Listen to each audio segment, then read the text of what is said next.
पत्थर कैसे बना भगवान। कई बार जब लोग जीवन में काम करना शुरू करते हैं तब उन्हें बहुत ज़्यादा दर्द होता है, तकलीफ़ होती है, उन्हें बहुत ज़्यादा मेहनत करनी पड़ती है और ये बात उनसे बर्दाश्त नहीं हो पाती। उनका शरीर जवाब दे देता है और वो उस काम को छोड़कर किसी और तरकीब में सफल होने का प्रयास करते रहते हैं। लेकिन याद रखिएगा, इस प्रकार से कोई भी व्यक्ति जीवन में सफल नहीं हो पाता है। याद रखिएगा कि सफलता का मार्ग मेहनत, दर्द और तकलीफ से होकर गुजरेगा और यह आपको सहना ही पड़ेगा। तो इसके लिए आप हमेशा तैयार रहिए। तो चलिए इस बात को एक कहानी के माध्यम से समझते हैं। एक बार एक मूर्तिकार अपनी छीनी छैनी और हथौड़ी से एक पत्थर को भगवान की मूर्ति का आकार देने का प्रयास कर रहा था। जैसे ही वह छैनी पर अपना हथौड़ा चलाता, वह पत्थर चिल्लाने लगता और कहने लगता कि ये क्या कर रहे हो, मुझे इतना मार क्यों रहे हो, मुझे बहुत दुख हो रहा है, तकलीफ हो रही है, पीड़ा हो रही है, मुझे अपने हाल पर छोड़ दो और यहाँ से चले जाओ।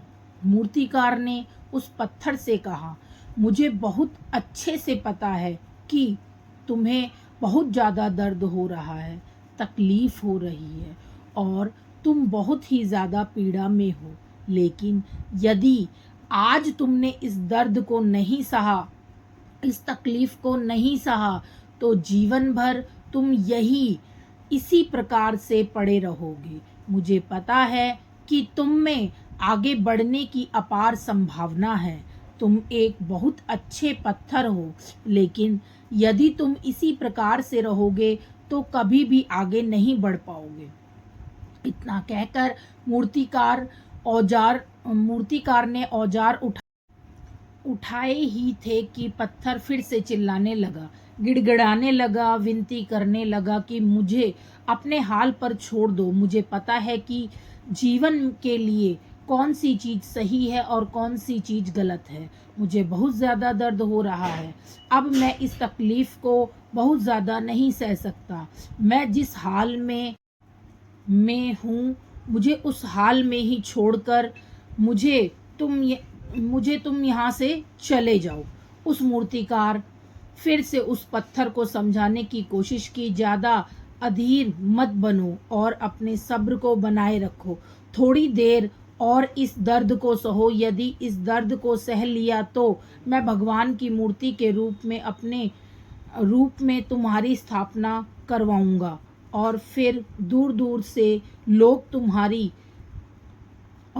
पूजा करने आएंगे और पंडित और लोग तुम्हारी सेवा करेंगे। लेकिन पत्थर ने उस मूर्तिकार की एक भी बात नहीं मानी।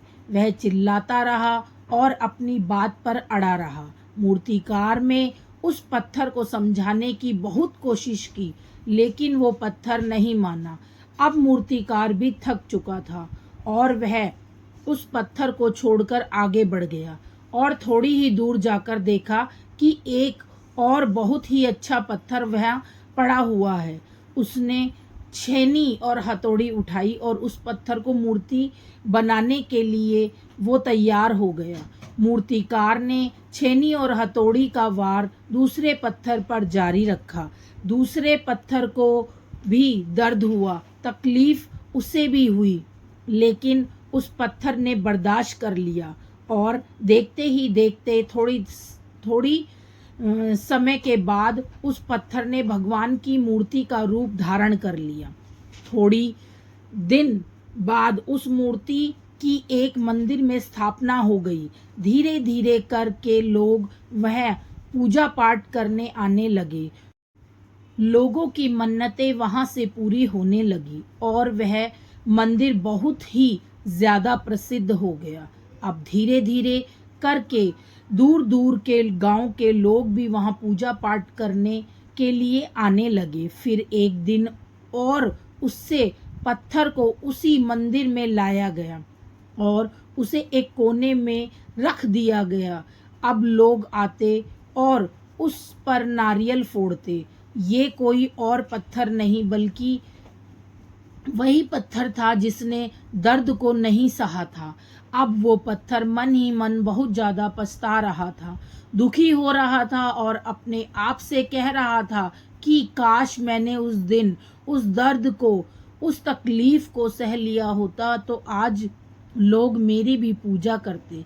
इसलिए आप भी अपने जीवन में हमेशा याद रखिएगा कि जब भी आप अपने कैरियर की शुरुआत के लिए किसी काम को कर रहे हों, पढ़ाई कर रहे हों या कोई भी काम कर रहे हों और उसमें आपको दर्द हो रहा हो, तकलीफ़ हो रही हो, ज़्यादा मेहनत करनी पड़ रही हो, तो आप रुकिएगा मत, किसी और रास्ते की शुरुआत मत कीजिएगा, क्योंकि कोई और रास्ता आपको सफलता नहीं दे सकता।